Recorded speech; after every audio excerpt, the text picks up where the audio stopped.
आजिर विषय वस्तु है ओडिया वर्णमाला।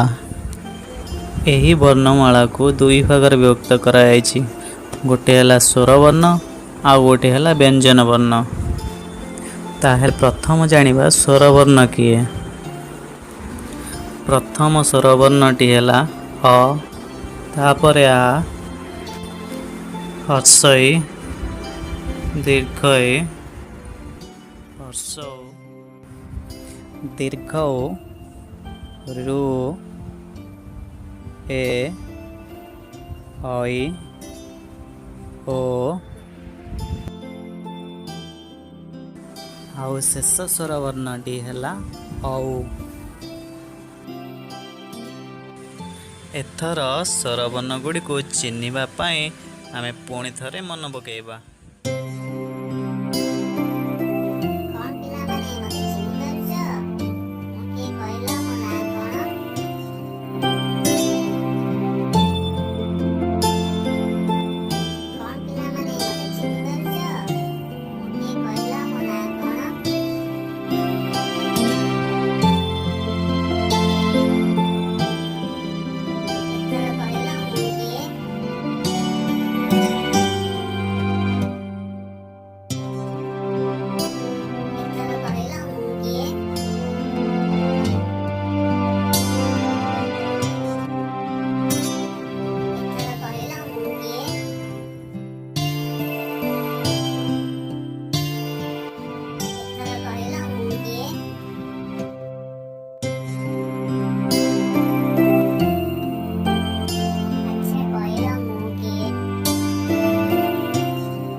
मो विषय कहल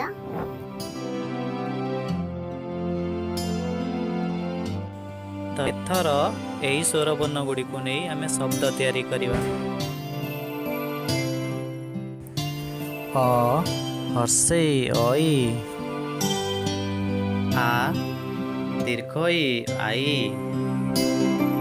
आ हर्षौ आउ, ओ हर्षौ ओ, अ दीर्घरु अरु, हर्षई ए इए। तो नेक्स्ट वीडियो रे शिखिबा व्यंजन वर्ण।